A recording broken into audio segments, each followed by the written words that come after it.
अस्सलाम वालेकुम dear friends. Start करते हैं आज का लेक्चर नंबर 9 पार्ट नंबर 3।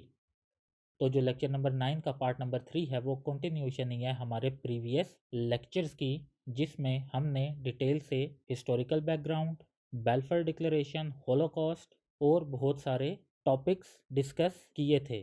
तो आज हम अपने इस लेक्चर में डिस्कस करेंगे importance of the land of Palestine.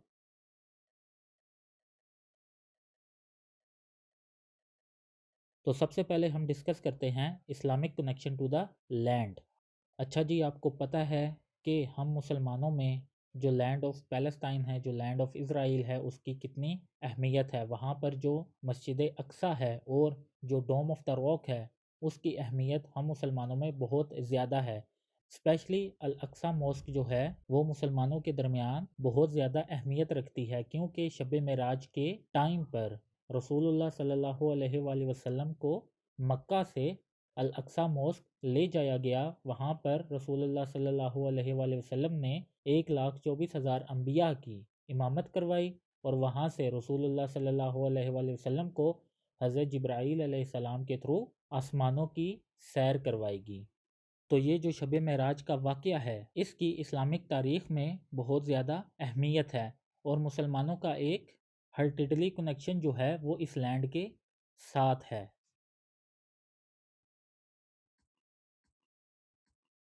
अगर हम Christian connection to the land को देखें तो आपको पता है कि इस लैंड पर रोमन रूल भी रहा है और रोमन रूल के दौरान ही हज़रत ईसा अलैहिस्सलाम का नज़ूल हुआ और उन्होंने अपने जो तबलीग है वो इसी इलाके से शुरू की। मीन्स के जो क्रिश्चियनिटी है उसका वजूद इसी इलाके से दुनिया भर में फैला। तो मुसलमानों के साथ साथ ये क्रिश्चियंस के लिए भी बहुत ज़्यादा अहमियत की हामिल है। और उसके साथ साथ अगर हम देखें कि ज्यूज़ की क्या कनेक्शन है इस लैंड के साथ, तो ये उनका एंसेस्ट्रल होम रहा है। यहाँ पर उनकी एक डायनेस्टी रही है। यहाँ पर उन्होंने अपने टाइम पीरियड में एक ग्लोरी जो है वो हासिल की है। यहाँ पर उन्होंने 2 टेम्पल्स जो हैं अपने टाइम पीरियड में वो क्रिएट किए हैं। तो ये तीनों मज़ाहिब के लिए बहुत ज़्यादा अहमियत की हामिल है।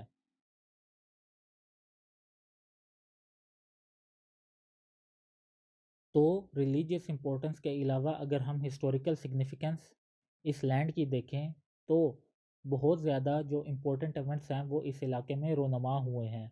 जो सुलेबी जंगें हैं वो यहाँ पर हुई। ओटमन एम्पायर का यहाँ पर रूल रहा कई सदियों तक।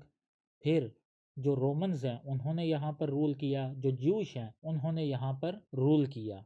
जो क्रिश्चियंस हैं वो इस इलाके को इतना एंटाइटली क्लेम नहीं करते, बट जो मुस्लिम्स हैं और जो ज्यूज़ हैं वो इस इलाके को अपना अपना होमलैंड जो है वो क्लेम करते हैं, क्योंकि पिछले 1400 साल से लगातार ही जो मुसलमान हैं वो इस इलाके में रहते आए हैं। और जो ज्यूज़ हैं वो, अगर हम सारी टाइमलाइन देखें तो वो कभी इस इलाके से हिजरत कर जाते थे, कभी वापस आ जाते थे, फिर हिजरत कर जाते थे, फिर वापस आ जाते थे। तो जो मुसलमान हैं उनका ये क्लेम है कि पिछले 1400 साल से हम इस इलाके में रहे हैं। तो इस वजह से ये जो टेरिटरी है ये अरब की टेरिटरी है और जो जूस हैं are not entitled to claim it as their own.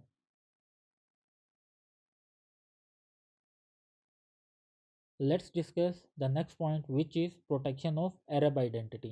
तो आपको पता है कि मिडल ईस्ट में मोस्टली अरब्स रहते हैं और वो इस कंसेप्ट को समझते हैं कि अगर दोबारा से ये जो लैंड है वो एंटाइटल कर दी गई इसराइल को, तो जो अरब आइडेंटिटी है वो आहिस्ता आहिस्ता रिमूव होती चली जाएगी। जो अरब कल्चर है, जो उनका पॉलिटिकल कल्चर है, जो रिलीजियस कल्चर है, जो सोशल कल्चर है, वो आहिस्ता आहिस्ता डिमिनिश होता चला जाएगा।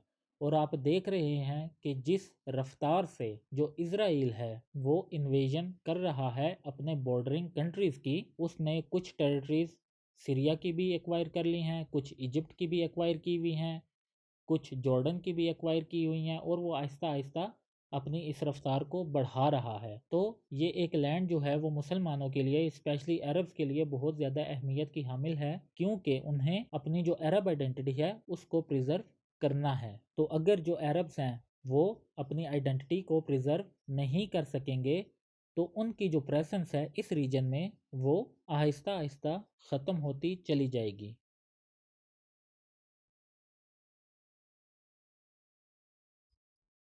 तो अरब्स जो हैं वो इजरायली सेटलमेंट को in the land of Palestine देखते हैं as a new face of imperialism and colonisation. तो इस कोलोनाइजेशन को बहुत दफ़ा अरब्स की जानिब से रेजिस्ट किया गया, क्योंकि जो अरब्स हैं उनका मौक़िफ़ ये है कि ये जो लैंड है उस पर इज़राइल का कोई भी लेजिटिमेट क्लेम नहीं है, और जिस तरह वो जो पैलेस्टाइन है और जिस तरह जो जूस हैं वो ग्रेजुअली पैलेस्टीनियन लैंड की इन्वेजन करते जा रहे हैं, तो ये क्लियरली वायलेशन है इंटरनेशनल लॉ की। रेजोल्यूशन 181 आपको याद होगा, जो कि मैंने लास्ट वीडियो में डिस्कस किया था।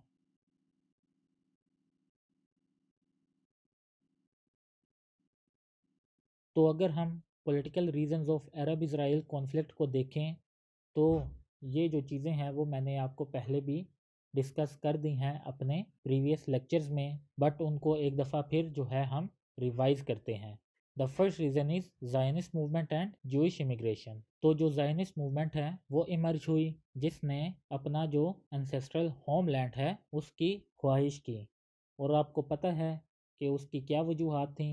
तो जो फर्स्ट रीज़न है वो ये है कि इस इलाके में जो अरब्स हैं उनकी डोमिनेंसी को काउंटर करना था, और चूँकि उस टाइम पर जो ओटोमन एम्पायर है वो वीक हो रहा था, तो उसको और ज़्यादा वीक करने के लिए जो ब्रिटेन था उसने ये स्टेप्स लिए।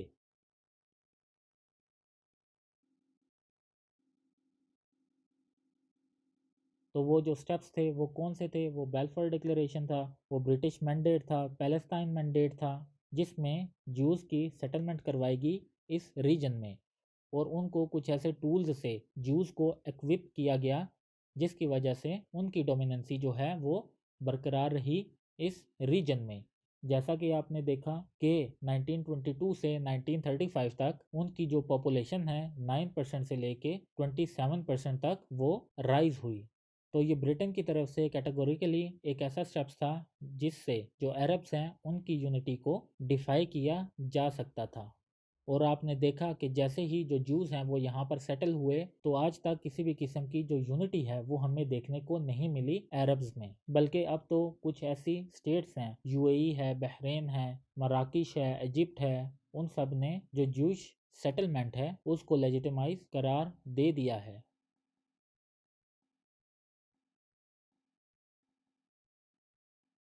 देन उसके बाद है पैलेस्टीनियन अरब नेशनलिज्म।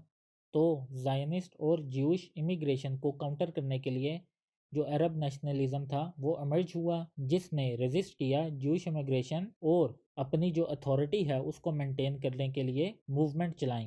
बट जो मुस्लिम्स थे स्पेशली अरब्स वो फेल रहे किसी भी किस्म की कोई बेनिफिशियल काउंटर प्रोडक्टिव मूवमेंट को चलाने के लिए।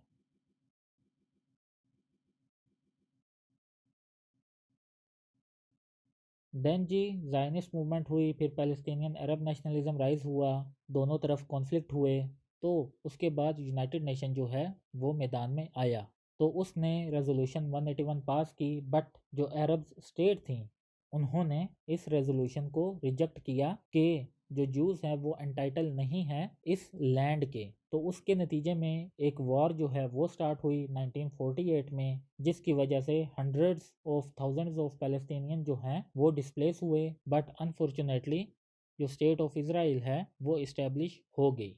तो नेक्स्ट लेक्चर में हम डिस्कस करेंगे कि कितनी वॉर्स हुई, क्या डेवलपमेंट्स हुई, क्या करंट स्टेटस है, मुस्लिम्स क्या कर सकते हैं, चैलेंजेस क्या हैं पैलेस्टाइन इसराइल के लिए, और होप्स क्या हैं पैलेस्टीन इसराइल के लिए, और लास्ट में हम वे फॉरवर्ड या रिकमेंडेशन को डिस्कस करेंगे।